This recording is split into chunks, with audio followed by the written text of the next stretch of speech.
Disclaimer, मैं हिंदी बोल सकता हूँ, लेकिन एक बांग्लादेशी के रूप में उतना अच्छा नहीं है। ये ऑडियो गूगल अनुवाद से रिकॉर्ड किया गया है।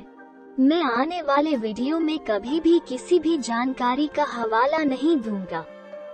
मैं ऑडियो के लिए गूगल अनुवाद की सराहना करता हूँ।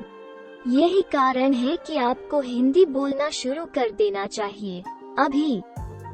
सलाम, नमस्ते। यहाँ वो वीडियो है जहाँ आपको हिंदी के बारे में कुछ रोचक जानकारी मिलती है। चलो शुरू करते हैं।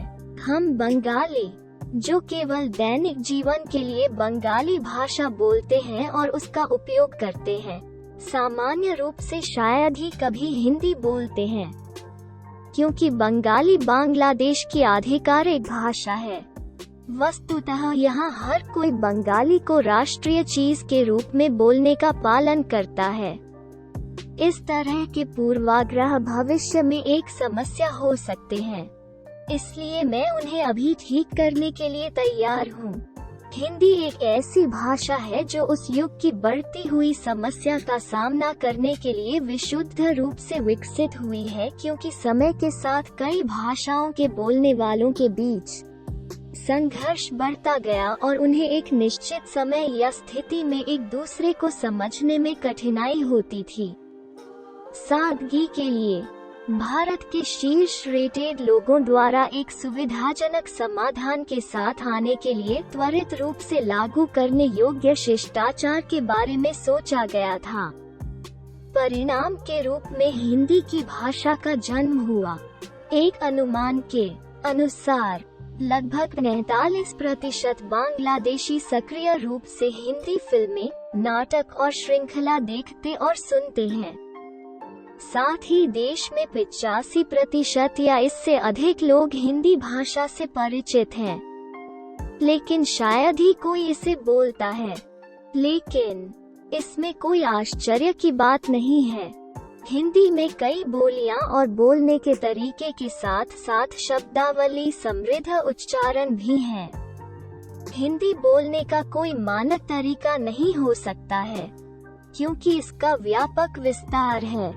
निश्चय ही इसका समाधान संभव है, क्योंकि हर कोई वैसे भी अलग तरह से बोलेगा। हम इसे प्राकृतिक तरीके से लागू करने के बारे में बेहतर सोचते हैं। अब मैं हिंदी नामक पूरे विचार को बढ़ावा देने या प्रचारित करने को तैयार नहीं हूँ। मेरा आधुनिक भारत से कोई संबंध नहीं है और मैं भाषा के बारे में कल्पना नहीं करता हूँ। हम एक ऐसे बिंदु पर आ गए हैं जब हिंदी एक आवश्यकता बनती जा रही है।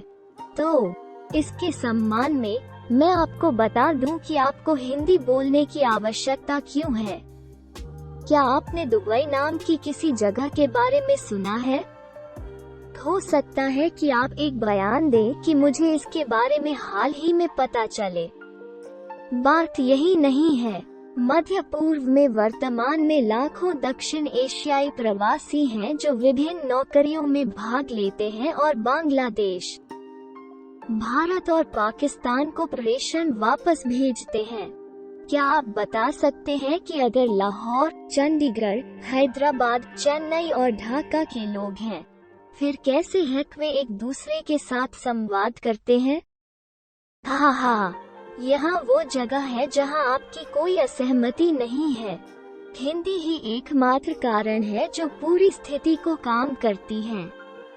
अगर पूछा जाए तो एक बांग्लादेशी तुरंत स्वीकार कर लेता है कि वो बंगाली के अलावा केवल एक और भाषा जानता है और दूसरी भाषा अंग्रेजी होनी चाहिए। लेकिन अंग्रेजी अभी भी अपने प्रारंभिक स्तर पर है। तो अगर हिंदी इतनी सरल और उपयोग में आसान है तो आप इसके लिए क्यों नहीं जाएंगे? तुम्हें करना चाहिए। कम से कम 2 या अधिक भाषाओं को जानना स्पष्ट रूप से एक अच्छी बात है और अक्सर आपको बेहतर लाभ प्रदान करेगा।